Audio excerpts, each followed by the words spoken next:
How exciting is that? That is awesome. Makes me smile every time I see your face, Jeff. Oh, same here, Tim. Good to see you. Welcome, everyone. I will say, if you've looked at all the social media and the announcements that have been going out for this live stream, you will note there's a third head that is not appearing.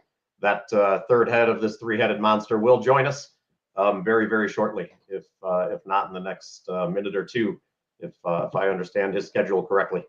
But while we wait for the third head, I will introduce myself, and then I will turn it over to Jeff. And here's the third head of the three-headed monster. Wonderful. All right, we're going to do really quick intros. For those who do not know who we are, my name is Tim Conway. I work for the SANS Institute. I am the Industrial Control System Curriculum Lead, and really, really happy to be part of this team joining you today. I'm going to turn it over to Mr. Jeff Shearer for an intro. Hi, my name is Jeff Shearer, and I'm so happy to be part of this group to bring 310 foundationally, starting people at the right point, talking everything from mechanical systems all the way through traditional industrial control and cyber controls. Been around SANS now for almost 8 years, which is fantastic. Been in the business for about 40, and just glad to be here, part of this trio. Mr. Lee. I'm Rob. I wear a lot of hats. I'm a SANS fellow. I am the course author of ICS 515, which is the sort of active defense kind of investigations, incident response, network monitoring, asset identification, like all whatever kind of course. Also the course author of Forensic 578, also one of the three on this one. I also run a company called Dragos, and I'm also a lieutenant colonel in the Virginia Army National Guard. I'm leading up OT response kind of stuff. So yay, I'm here. Yay. Proud to be here. Happy to serve. Yeah, good. All right. Before we get going, I do want to talk about that just briefly. Okay. It's something that I'm aware of, have been aware of for quite some time. Yeah. But I haven't spoken to you, Tim. Yeah. While we've exchanged text and many things for a long time, I haven't spoken to you in person. So this is going to be our own personal call. Congratulations on three things for you. So first ever Drago COO, ECTA, which is wonderful. I hope that's going well and freed up some time in your life so that you can now be the SANS ICS nobody practice actually area knows lead. who the COO is, but yeah. You brought in a COO so you can add two other elements to your life: the SANS practice area lead and the National Guard lieutenant. Oh yeah, practice lead. I missed that one. Yes, I'm also now the SANS ICS practice lead. Congratulations. Yes. So for those who don't know, do you want to describe what a practice lead is? Yeah. But I'll actually let me address the COO thing that you said. It like, since it's like an awkward one, there's been like a lot of people like, oh, Rob brought a COO, so he's not doing as much as Dragos. I'm like, that's not how that works. Like I hired another executive on my team who has tasks that I give that other executive, and that title is largely made up and means does stuff that I want them to do. So anyways, I'm still CEO and running Dragos. There's a whole like back channel and those stupid beer accent kind of conversations or whatever about Rob stepping down at Dragos. What the fuck? Anyways, all right. So let's see. What was your question? SANS ICS practice area. Yes, I'm also the SANS ICS practice director now. I wrote a blog on it for those of you that are curious. All the details are in there on the SANS website. But essentially, where Tim is the curriculum lead, which means he's kind of designing all the courses, working with all the content, working with all the instructors and authors, getting people promoted, getting people into SANS. Like he's Mr. SANS ICS. You've also got Michael Harrison, who's like the day-to-day operations inside of SANS ICS, which is all the business work. That guy's amazing. You all should meet him. Retired Army officer as well. Just like super, super good dude. So they've got SANS ICS. What the practice area is how to sort of look outside of SANS to go partner with people, work with customers, work with governments, and take feedback and insights so that I can give them to Mr. Tim Conway and Michael Harrison. And so I'm starting that work in APAC. What that means is if you're in an APAC customer or government or whatever, I'm there to partner with you. And I have a full range of authorities to do things that SANS normally does not do. And SANS leadership has done that largely because they understand the mission timing, and the fact that the world is getting very, very decisive. And so the question and task to me was figure out, all gloves removed, how to get more people in SANS ICS because more people need it. And so I have everything from pricing to partnerships to passing back for content. Like I have a full range of authorities in APAC today because also the SANS CEO is really smart, saying, cool, we're going to put Rob on this and it could be disruptive.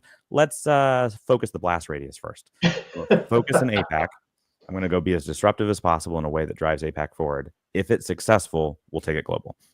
If it's not successful, all I've done is pissed off Suresh, and I can live with that. And so that's awesome. And I know the world has seen your blog post, but do you want to say anything about the Army thing of your 3-part news story for this year? In the theme of pissing people off, apparently there's a lot of people upset that I didn't come back to the Air Force. But there's a reason for that.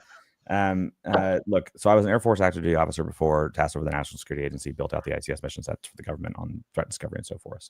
And over the last 10 or so, I left 10 years ago, actually. Over the last decade, the short answer of it is there has been one common question that constantly comes up. And there's a bunch of complaints and concerns. And Rob, we wish you could do this and that. And I'm like, yeah, that's nice. But there's been one common thread, and it's this.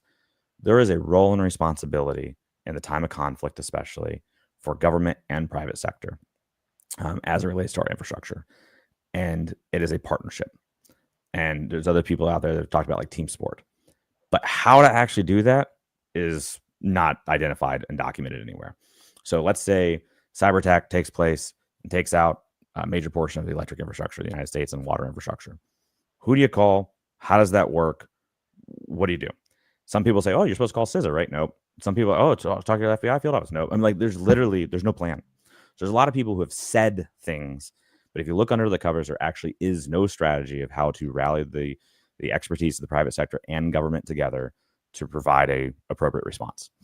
And the Army has sort of planted the flag and said, our answer is the 91st Battalion, 91st Brigade down in Virginia. You were going to own OT. Every state has their guard units, and they're all doing stuff too. So I'm not trying to say just look to Virginia. Like every state's responsible for their own stuff to start with.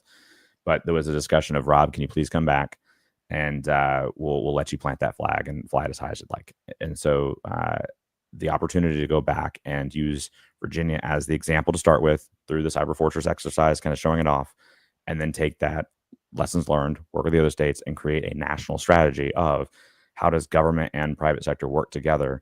Who do you call in? What's their role? Right now, there's policy that gets in the way of, if a National Guard unit wants to work with a specific vendor on a product line, let's say it's a Schweitzer relay that gets hit and we want to work with Schweitzer, like, can we? There's all sorts of silliness that goes on. And so I was given the opportunity of come back in and fix it. And I've never seen that as a path before. It was always like, come over here and do some stuff, or come over there and do something. Well, we want this fixed. I'm like, I'm not doing those things. But I think the world is getting very, very, very, very geopolitically tense. I've got 3 sons. Many people on this call and others have families. And if I have something more I can do on the topic that's been the common thread over the last 10 years that I think is probably the most important thing to solve, then I want to do that. And that's why I'm back. That's my focus. There's a lot of amazing mission sets in the military and everything I'm going to go do. I'm literally just focusing on how do we get a national response plan and training around it, baselining of expertise, tools, technologies, people, anything and everything to just make sure we are prepared because that is required. And then I will share it with all of our partners. I've already started making calls into Singapore and Finland and others saying, I'm going to go pilot this, make this, and I'll give you the playbook. There's nothing U.S.-centric about this. Obviously, I have a U.S.-centric focus of making sure national security is maintained. But in one of the things that have always resonated with me about OT security and SANS ICS for that matter is we take care of people. Every civilian, every citizen, they deserve to be protected. So I don't care your nationality. Civilians are off limits. The United Nations has said that. We're good. That is not a decisive policy topic. And so I'm happy to share the playbook with anybody and everybody that wants it, because we're going to go protect people. And so through SANS ICS, through my full-time job at Dragos, through military, it's just different legs in the stool that all translate into how do we take care of people. So let's talk about how 310 helps us take care of people. Yeah, it's funny when we kind of look at all the different things that are going on from SANS ICS, the practice area, kind of military service or guard, as well as what we do in our other jobs outside of all those things. They all sort of coalesce around critical infrastructure, kind of servicing the communities that we live in, and what can we do to make sure all the roadblocks are gone. Everybody who needs whatever they need, how do we get it to them? Whether it's training, opportunities for skills development, team development, or technology tools, anything that we can provide. I think the three people on this call, even if it's just getting on a phone with somebody and talking through kind of some design or engineering or anything that we can do, I think all three on this call would be willing to drop whatever we have going on and help wherever possible if there's a need. And it's really why sort of the three of us came together with 310. So 10 minutes into this, we're going to talk about 310. So, one thing that I will show, so we'll just show you the website first. Let's start there in case we don't say all the great things that Lauren and Michael have already captured on the webpage. It's all kind of here. We're going to say this in roundabout ways, as you can tell, since we're at an 11-minute mark and we just started talking about this course. But if you go to sans.org/ICS310, this is something that we are very, very happy to say is now available today. So it was up for pre-sale and pre-purchase for about a month. Today it is live, so people are taking it, which is great. If we were just a couple of days later, we could have released it on March 10th, 310, which would have been just absolutely fantastic. But you'll see myself, Rob, and Jeff going out and doing some more posts on March 10th to support 310. But I hate being like the self-congratulating people, but like I'm not a SANS employee, right? Oh no, I am now. That's you weird. are. Yeah, damn it. I used to not be a SANS employee until the SANS practice area. But so I hate being like the SANS person that just says yay SANS. But can I also just, for the audience, please say this: this is a weird class, and it took a lot of trust from the leadership team to let us do this class, because they are interested in the three people in this call and all the people supporting it going and selling courses. Like SANS is a business, and they're interested. They believe in the mission, like top end, but they still are a business. And we came to them with, hey, we want to develop a necessary class, taking all of our time and focus away from the other stuff. And we basically want to give it away for free or as close to free as possible. And then SANS is like, cool, if you guys believe in it and it helps the mission, let's do it. Like that's weird in a business, and that's awesome. And so kudos to SANS on that. I see a lot of like trash talking all the time these days about SANS pricing and this, that, and the other, and that's all nice. But like we got a good leadership team here at SANS. So anyway, sorry, go ahead, Tim. Absolutely. I think so. Along those same lines, you look at Jeff, you look at Rob, and you say, hey, so Rob has authored 515, Rob has authored 578, Jeff has authored 612 with a team and has helped with a number of other courses in regards to labs and development and net wars. And clearly, they could be used in other ways. There's, at some point we'll talk about future courses, future of ICS cybersecurity. There's a lot of things that this group of people could go out and work on from a SANS perspective. But when we found ourselves at summits, for example, and we would say, hey, everybody, show of hands, how many of you, this is your first summit? And we'd expect to see a couple. It's gotten to a point where about 3/4 of the room is raising their hand. That's the first time they've ever been to a summit. And we've been running summits for 20 years. When we ask the same question in kind of our industrial control system courses, we have a number of people that are coming straight into a course, whether it's a 400 level, 500 level, or 600 level, and it's their first SANS ICS course ever. So as we author courses, and even as simple as we construct an agenda for a summit, we start looking at who's the audience we're trying to serve. And if we're trying to serve the people who are coming into their first class ever, and maybe coming from a different curriculum or they're new to ICS, we're challenged with, how do we make sure they understand the basics before we start getting into the meat of the course? So we're going to teach some basic stuff in day one, or when we're looking at an event, we're going to have to look at introductory talks and introductory concepts.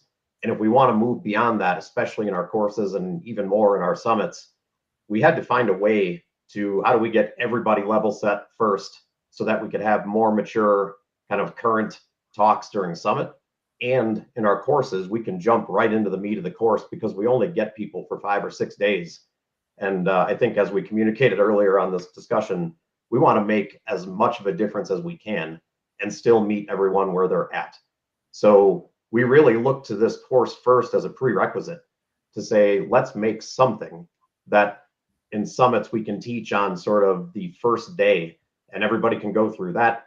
They can get an exposure to common language, common terms, kind of like taking a Duolingo course where you're learning a new language for industrial control systems and process environments and automation, so that when you hear talks or you hear other content, it makes sense. But also not just talking about the big physical machines and how we've chosen to automate them, but talking about attacks that have occurred sort of from a case study perspective, and then moving into what you can do from defense from the 5 critical controls.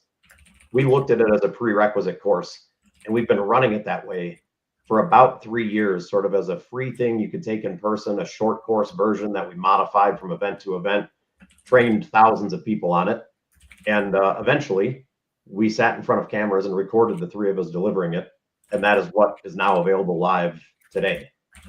As we've run it, we've heard from students in room, and I'm going to open up to Jeff and Rob to sort of talk about what we've heard, but the demand from students in room was high in regards to, I want my whole team to take this. And they can't all come to Summit. Somebody has to run the ship. So that really, really drove us down the conversation of recording this and on demand and making it available at a very, very accessible price and a very accessible platform to everyone globally. So any comments from either of you in regards to where this course came from or why it became what it became? I know we've all had private discussions with students over the years when we are only offering it live, and really kind of the tear in their eye of, we have entire teams that we want to change or train, that drove us to what the product is and where it is today, available and on demand. I'll start. First of all, in most cases, when you're trying to learn something, you already come with some experience, right? And you're trying to relate what is OT and what is ICS and what's distributed control systems. Like, how can I start to relate to even the vernacular, right? So how can I start understanding what the words even mean before I get into a class? And some people only get one SANS class in their life. Some people have entire SANS on their resume. I was working with an Army guy yesterday, and it's like SANS. I mean, he's got all kinds of SANS classes under his belt and SANS certs. But for those people who are just starting from IT, they have some kind of life experience, let's call it, where they say, I know what firewalls are, and I know what switches, routers are, and I know generally what's going on, but I'm being asked now to become responsible for some program that is ICS, OT, or whatever. And so they have to make a choice. On that first slide, we have whether it's Rob's intelligence classes or it's the 612, I need to act in all roles and kind of understand what everybody's facing every day. But how do I get that on ramp to understand even the basics? And so comments from or to Rob, to you, Tim, to myself is like, we either have to slow all of our classes down to be inclusive to everybody, or we have to ramp them up before they jump into class, like you mentioned.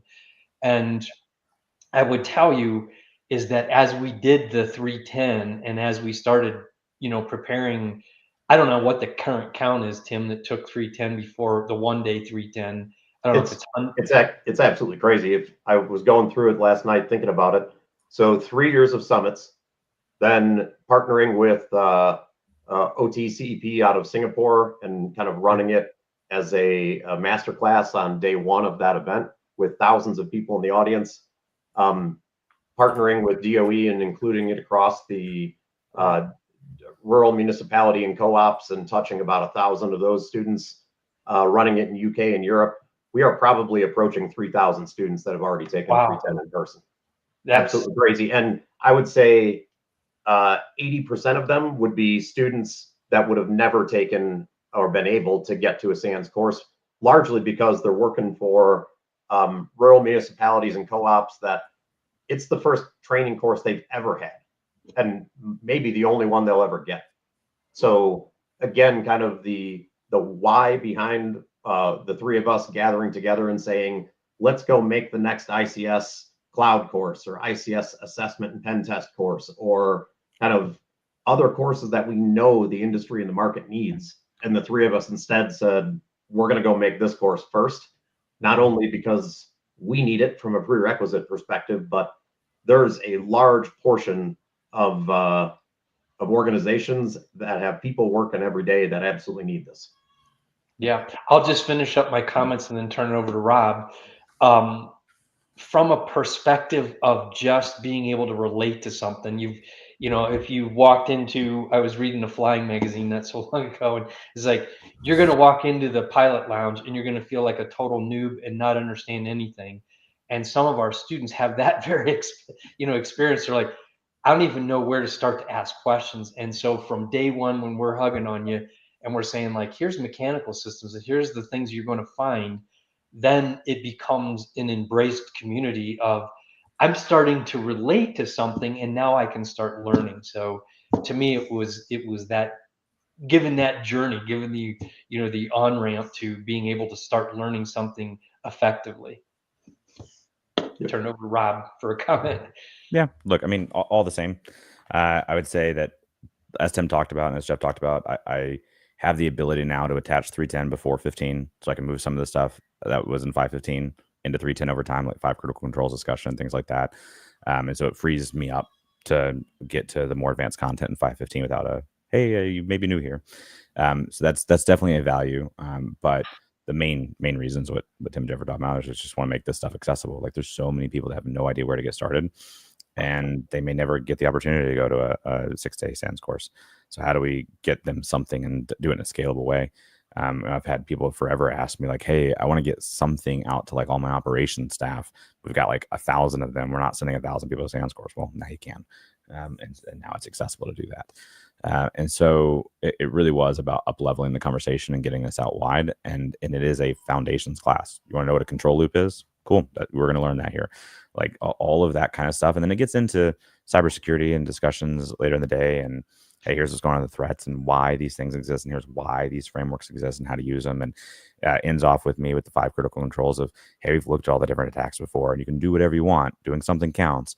But here's what we've seen success look like in building a strategy to actually do security across operations and organizations and tailoring it for your industry and your company. And so it's a jam-packed course that starts you from literally you don't need to know anything coming in the course and leaving you with, now you understand the language, you understand the why we're doing these things. Now you can sort of continue your journey and go specialize in whatever skills speak to you most. I think because we use numbers like a college curriculum, there's a view of like, oh, I should go to 310, then 410, then 418, then 5, and that's not how it is. It's these are all different courses. The 4 versus the 5 versus the 6 just means kind of the expertise level. But the expectation is you take 310, then you go to wherever you want. You want to go to 515 immediately, do that. You want to go to 612 immediately, do that. And so 310 this is the foundation. Everybody's going to get it. If you buy a SANS course, you get it for free. If you don't buy the SANS course, it's just like $400 or something, $499 or whatever it is. And if you see us at a conference, we're running it for free anyway. So it's literally like we're trying to get this out to everybody as we can. It's just there for you as that foundation to everything else. Whether you take a SANS class from here or not, like I'm looking at it being foundational for a lot of large groups to be able to speak the same language and understand industrial control systems better.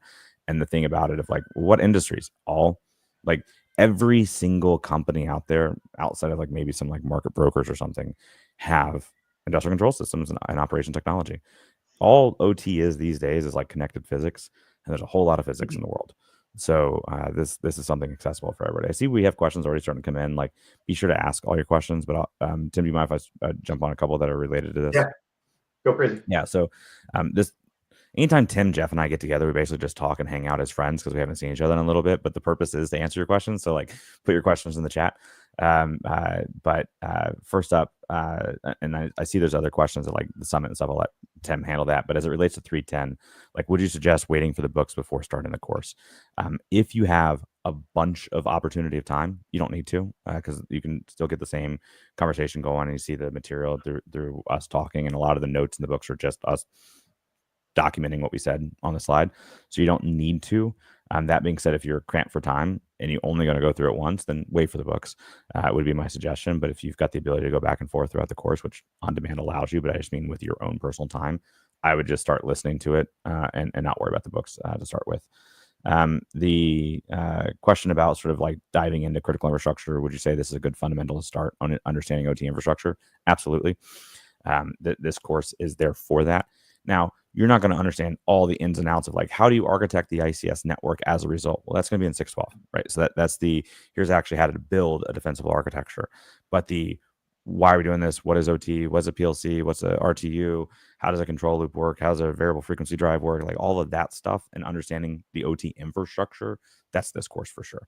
So I don't think there's anybody that shouldn't take this course. Even if you've been around the community for a long time, there's a lot of stuff. Like I think I'm decently experienced in ICS security.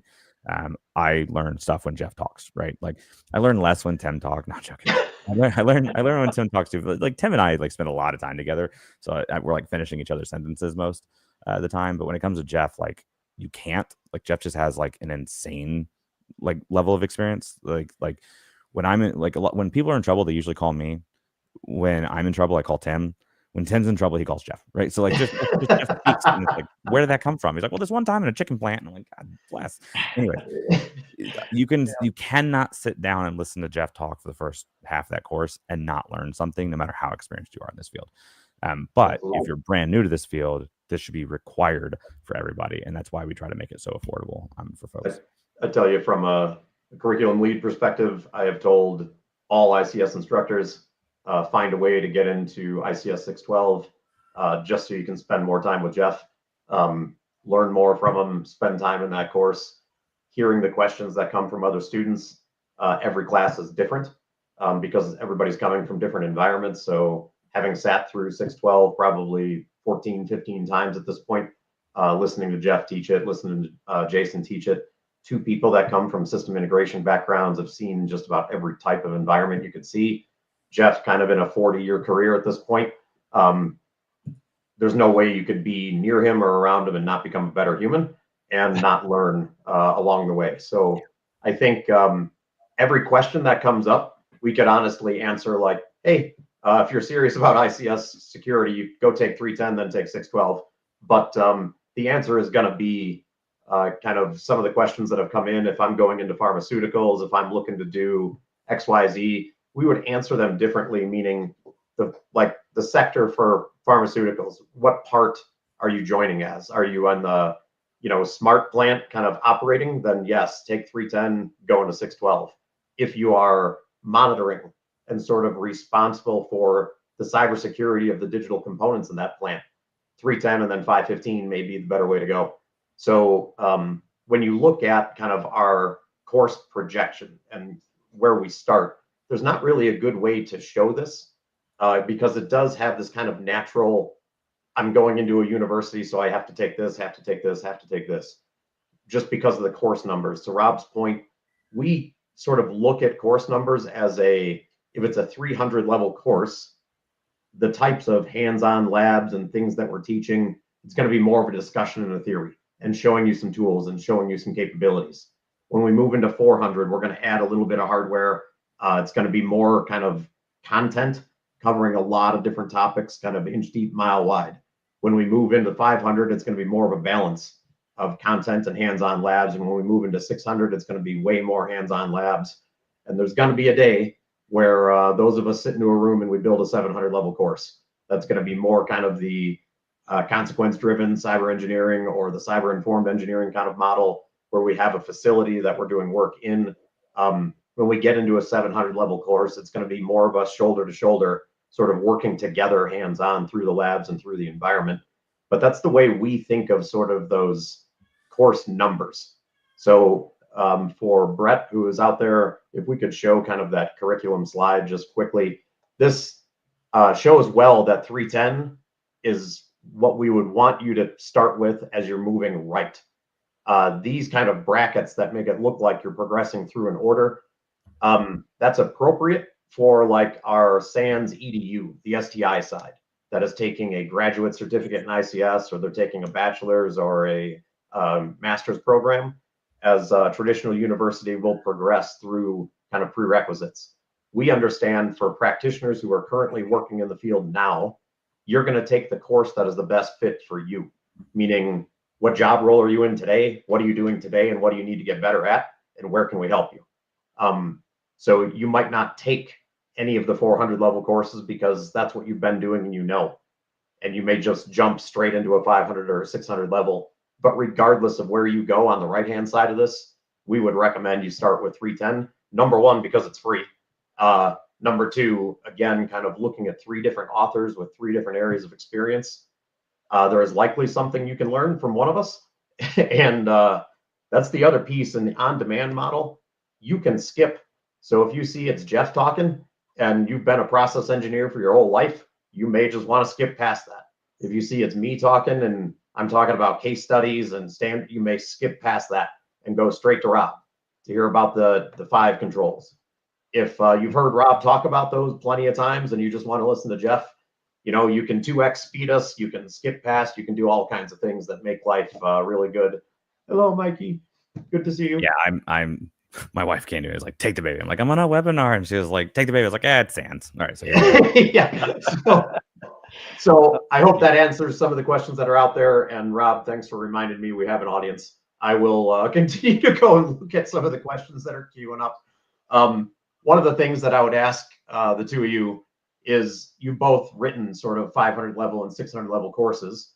So as you've done that, you know, kind of why moving to a 300 level, why do you think this is important? And really from a question of how does it change the higher level courses? So now that you know 310 is out there and you have this anticipation that students appearing in front of you in a 500 level or 600 level course have now taken 310.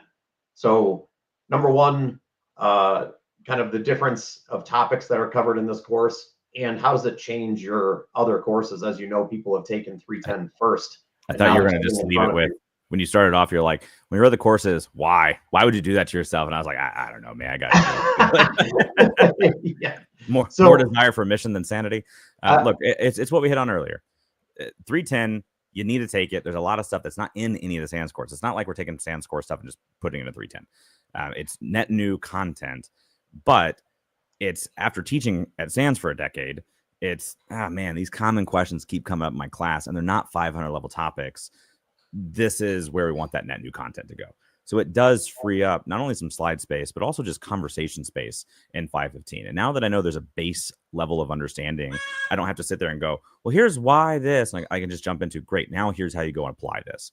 And I think this goes to some of the questions that have come up too. There was one about like frameworks and like, or do we get into security frameworks and so forth? We don't get into like compliance. We're not telling you how to do the NERC standards, but the frameworks come up in the context of these exist. Here's why they exist. Here's some things about them that you need to understand, even if you're not going to be an auditing or compliance person. And so it's not there to tell you, hey, 62443, let's spend 5 days of content on it. It's here to tell you like, oh, okay, remember all those things we told you? This is why 62443 exists. Here's what it is. Here's the types of organizations that use it. If you're interested, go here. And so it's really kind of a routing course in a way too of let's teach you the fundamentals, but also tell you where to go next. And it's not always going to be a SANS answer. It's if you're looking for this path, it's this direction. Let's go. I have a couple of comments. So back to the why this class.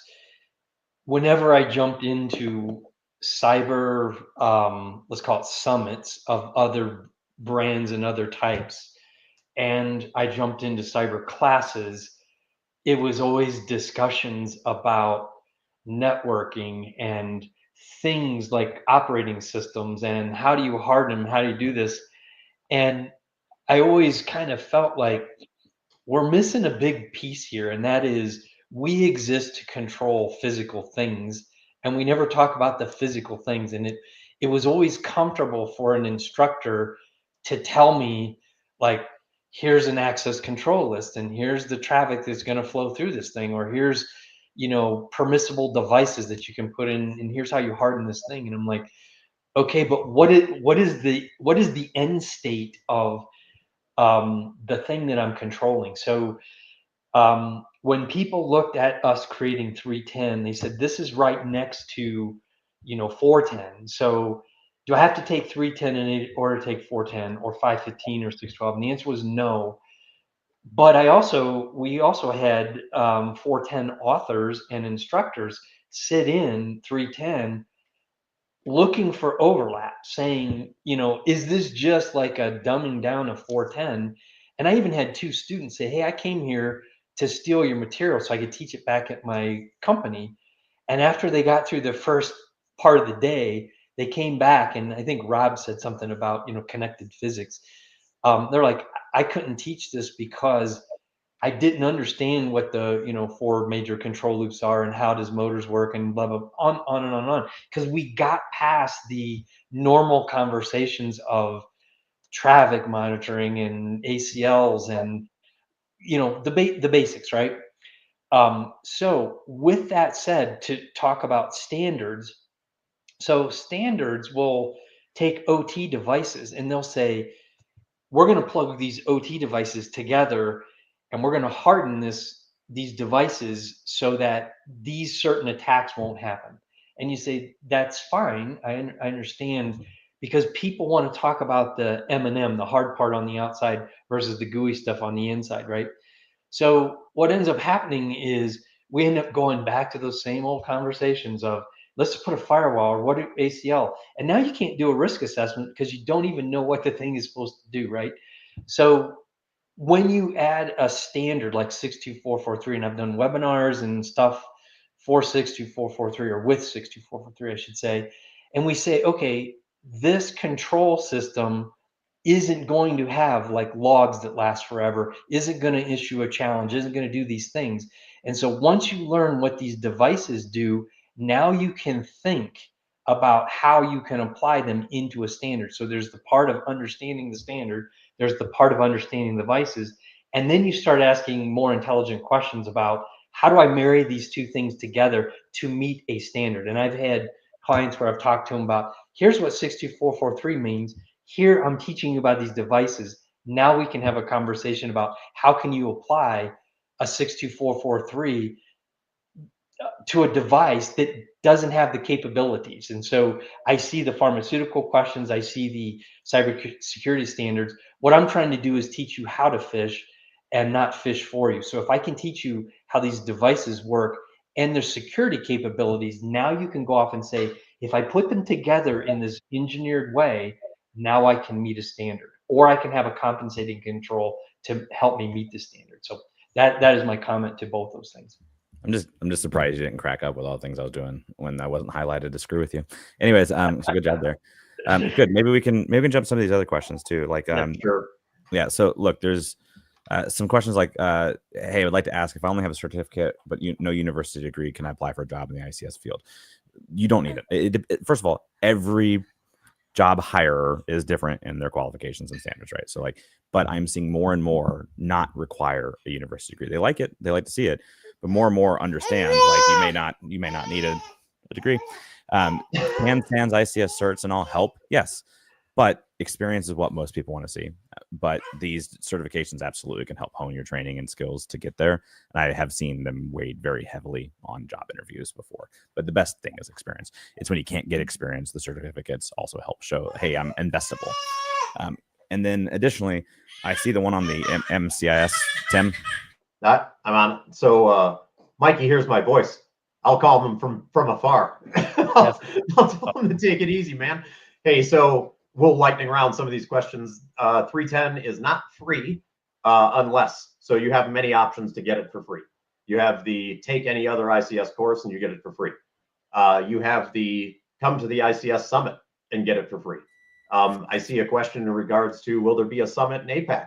So I will tell you, this year is the 20th anniversary summit in Orlando. And we are not running summits anywhere else this year. We are encouraging everyone to join us for the big bad event in June in Disney on the contemporary property. That is the thing we are all focusing all guns on to make that as big and as wonderful as possible. And just a huge hug to the ICS community. However, that doesn't mean we're not participating in events around the world. So I would tell you, if you're in the APAC region, 100% find your way to Singapore for the OTCEP conference. Rob will be there. I will be there. We'll be doing a masterclass on 310 at that event again. So if you attend that event, it's also free. As we go throughout Europe and UK for other events that we're partnering and joining with other people, we will also be looking to run kind of these short versions, whatever time frames they give us, a 2 hour, 4 hour. We're like the engineering principle of water. We fill our space. We will take content of 310 and provide it wherever we can. Beyond that, if you're not doing business with SANS in any other way, you're not at an event where myself, Rob, or Jeff are at, you have no other way to get 310 for free. That is where you can just go pursue it straight and on demand and get it through that means. If you do take 515 from a work study, for the question that's out there on that, you would also get 310 for free. So bottom line, Michael Harrison and Lauren are working really hard with every registration that comes through for any ICS thing, and they are marrying it and putting 310 in your profile. But also the MCISC question. So basically, if you're in the SANS like STI, I don't know that it would be a direct, you can click it thing, because it's probably not a process that's been ironed out before. But if you're paying for SANS ICS classes, you are supposed to be getting 310 on a future go forward basis. If you did 3 years ago, I can't do that. It's just hard to track. So for the person that asked that question, I would just talk to like your SANS representative or whoever you're working with, because yes, you should be able to do it. Like if you haven't taken the SANS ICS courses yet and you are getting ready to take them, you are supposed to be getting 310. If you're paying for them through any vehicle, you're supposed to be getting 310 for free. Correct. Absolutely. I think we are up to date on all the questions that are out there. There was only one that was still sort of outstanding, I think, and I don't see any. Lauren answered it. I think, on the policies and governance, just Jeff talked a little bit. That is probably an area where, again, in 310, we introduced the topic of there's a lot of different standards that are out there. Every country has their own, multiple sectors have their own.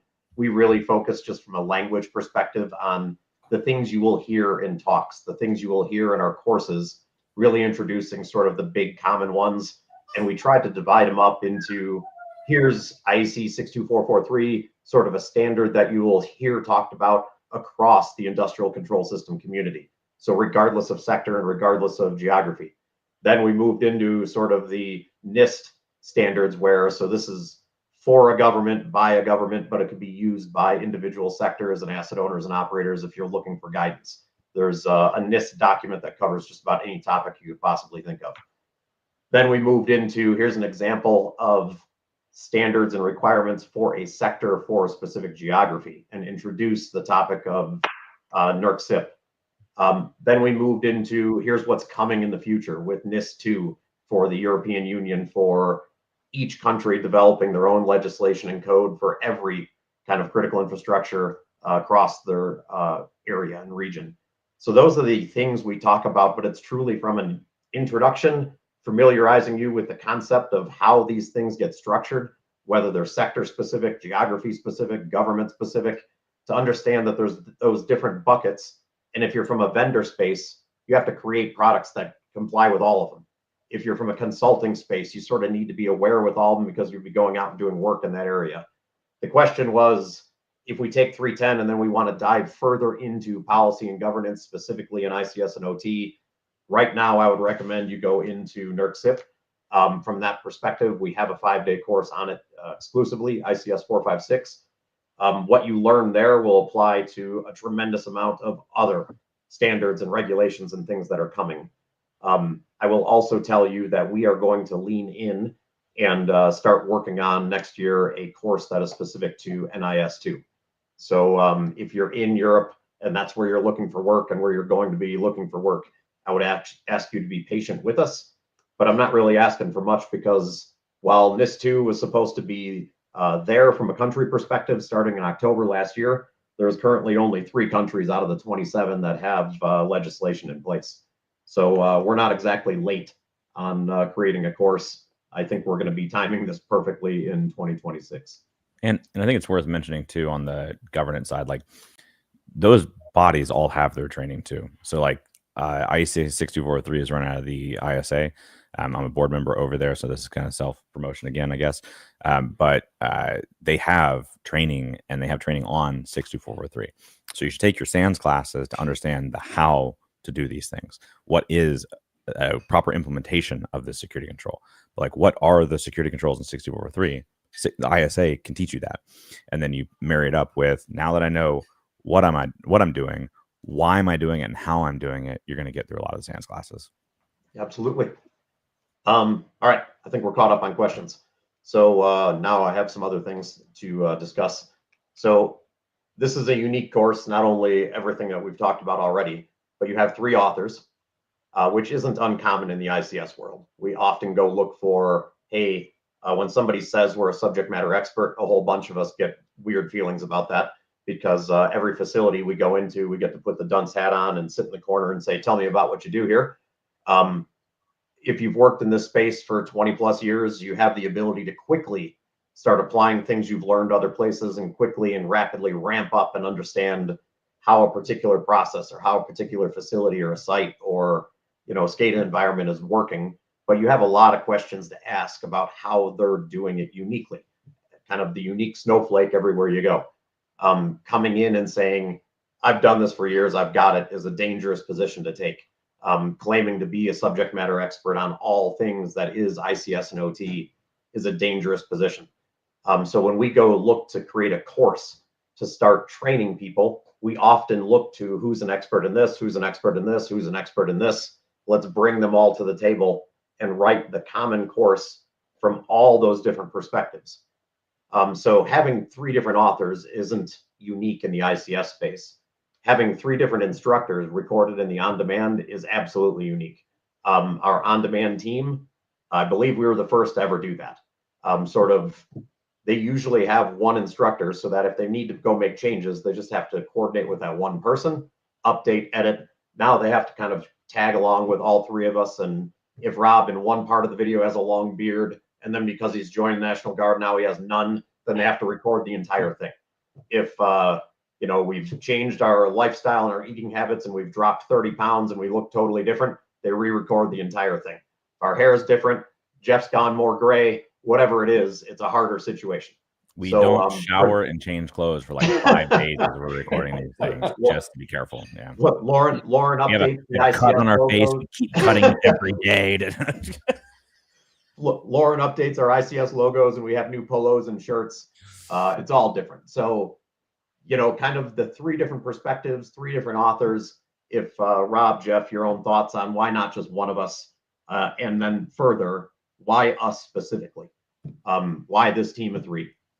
I mean, I'll give the real answer, and then Jeff can give the right answer.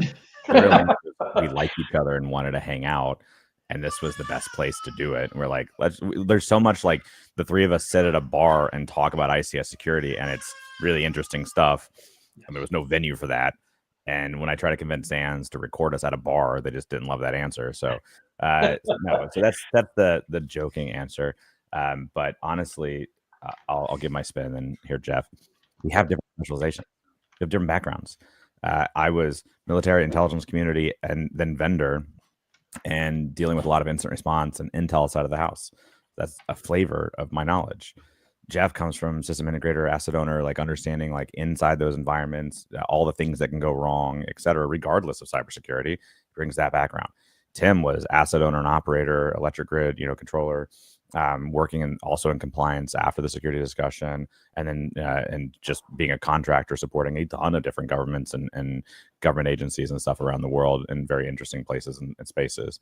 And so there's just 3 very different angles on ICS security, and then bringing those together in that foundational topic. I mean, it required 3 to do this, right? It's funny. It's much easier to teach advanced content. It's much easier to write advanced content. But to actually get to fundamental content, foundational level expertise, explaining it in a way that people can understand it, and being an expert enough to do that, and to not fall into there's the CIA pyramid and ICS likes availability, and it's like, that's all trash. And so being able to really get to expert level content at a foundational level takes at least 3 of us. Yeah, Rob Emily is a hard act to follow ever, right? But the idea of the difference between, wisdom and knowledge, right? Wisdom is something that you just learn in a book, right? And then, wisdom comes from actual experience. And so Rob hit on this.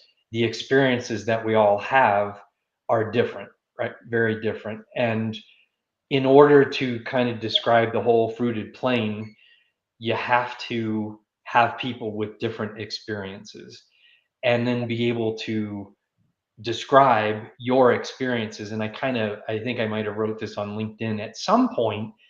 When you're just sitting at presentations and all you ever do is hear presentations, at some point you're going to get a call to action to take that interpretation and actually do something with someone else's experience.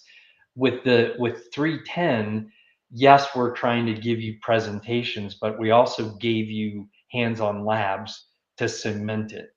And our different experiences brought three different kinds of lab types to 310. One is to be able to understand the things that you're controlling. How does the industrial control systems actually work to control these physical things? And then we move out from there. So we move from a very core understanding out through, trends and, Wireshark traces and stuff like that. Like, how does that work? But again, back to the core of why we're here is we control physical things. And if you don't know what that is, or you're asked to be able to defend that, you really don't have a chance. You don't have a prayer. So coming in, getting yourself kind of grounded on principles that you're going to be able to use elsewhere. Again, I've had control engineers come to me and say, I never realized that if you're heating a piece of metal and they're at two different temperatures and you start heating them, they heat at a different rate, So there's something for everybody here. A lot of people come to the summit and want to just hang out with Rob Lee and Tim Conway because they're rock stars, but they end up actually learning something while they're in the 310 classes from us. So Tim, I'll turn it over to you, you rock star. Sure thing. So with 10 minutes left, I'm gonna answer one of the questions in regards to OTCEP. So last year, with the time that was provided, we had a half day of a masterclass that they asked us to cover 310. So I delivered that on the main stage for all those in attendance, and I've been asked to do the same this year. So that is currently in the plan. I know agenda and kind of full workshop title from OTCEP has not been published, but that has been asked again to deliver sort of half day of this content. So if you're at that event, I anticipate you will be seeing portions of this. We've also been asked to do some additional workshops. So that is still all formulating in regards to what other content we'll be providing. But again, in a 4-hour window, we can only cover portions of the total 310 content, but we will do our best. The sort of the closing question that I think I want to ask this group, and then I'll provide my own thoughts.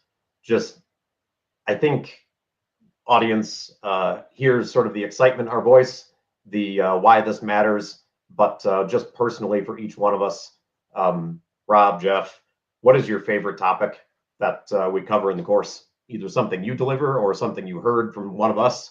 Rob, I'll let you go first.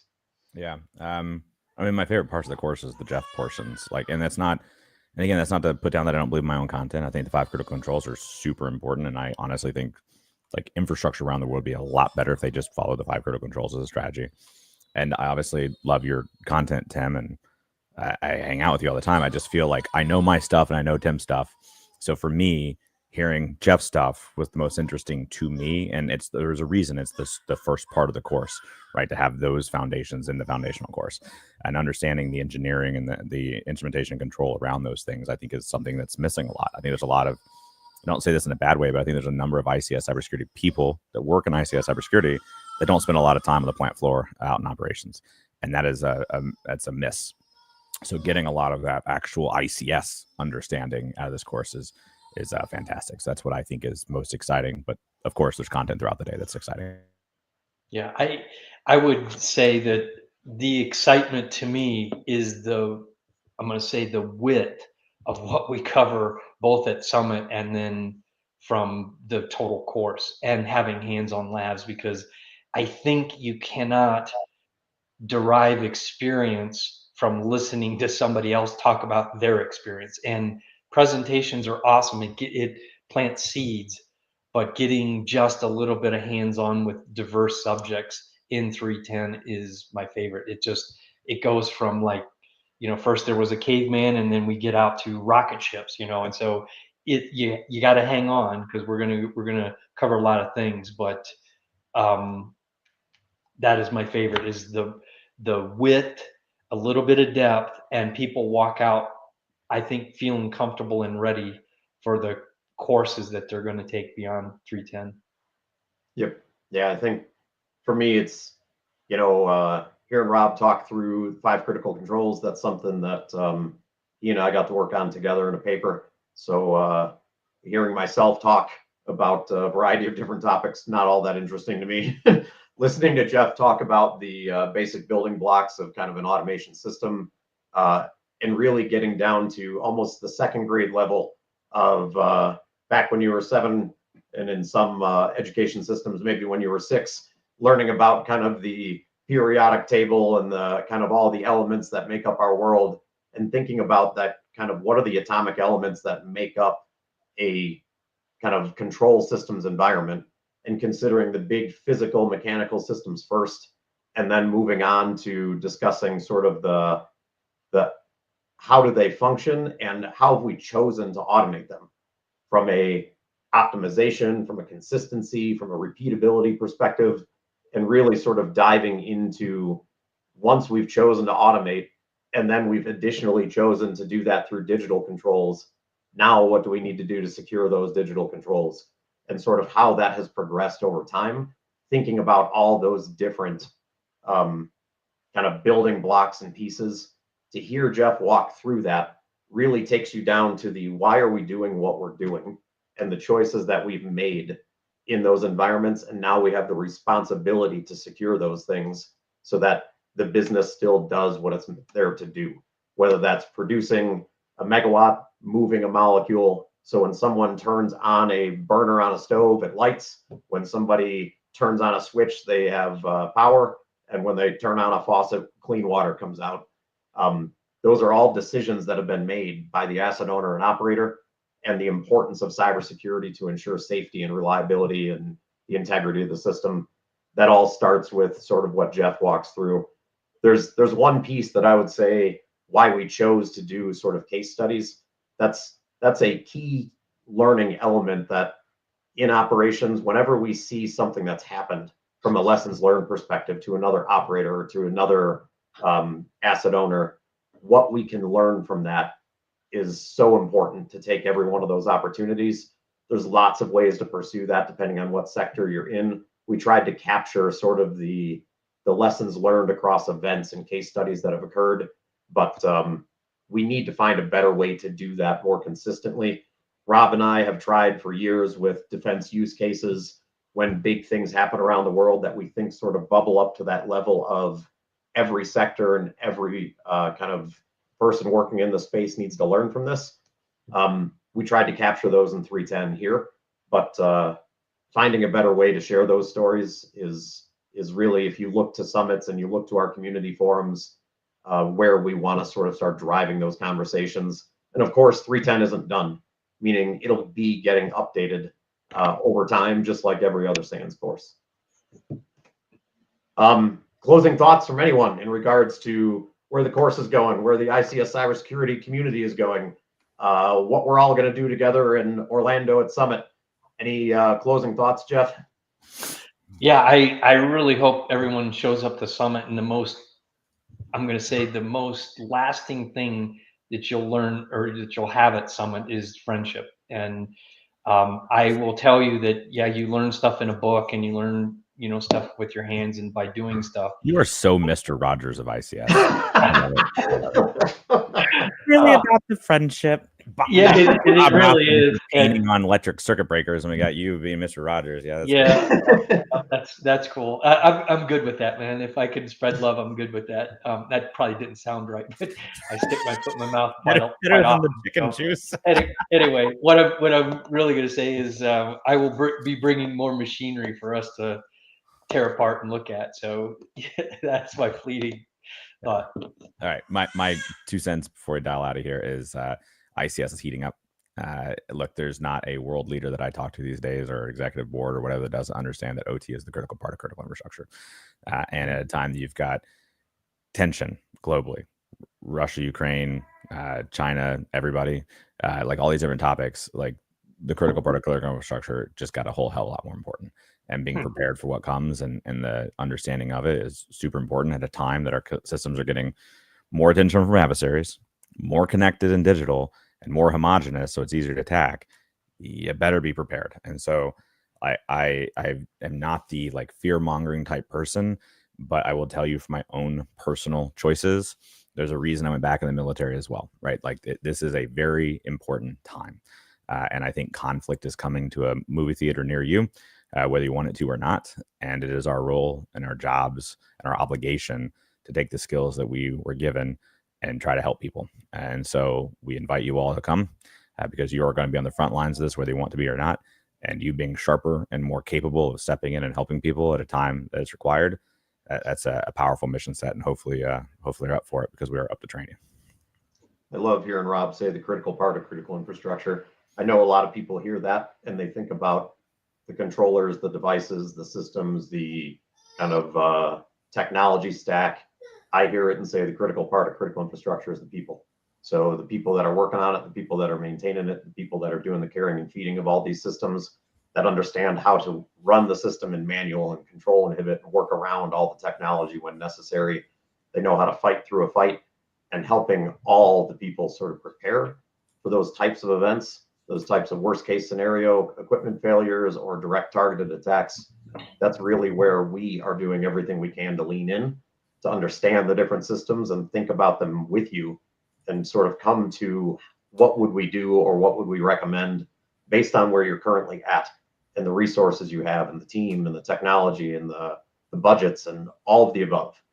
Knowing that the answer is different for everybody. We can't just sort of paint this picture with one brush and one color. Everyone is unique, and it's best for us to have those conversations at opportunities like our summits, to sort of think about what we're hearing as we're going out and doing work and capturing that in our courseware. And then obviously when we're out in the field doing work directly with teams, shoulder to shoulder, arm in arm, doing our best to sort of help every way we can. Really look forward to feedback from those taking the course.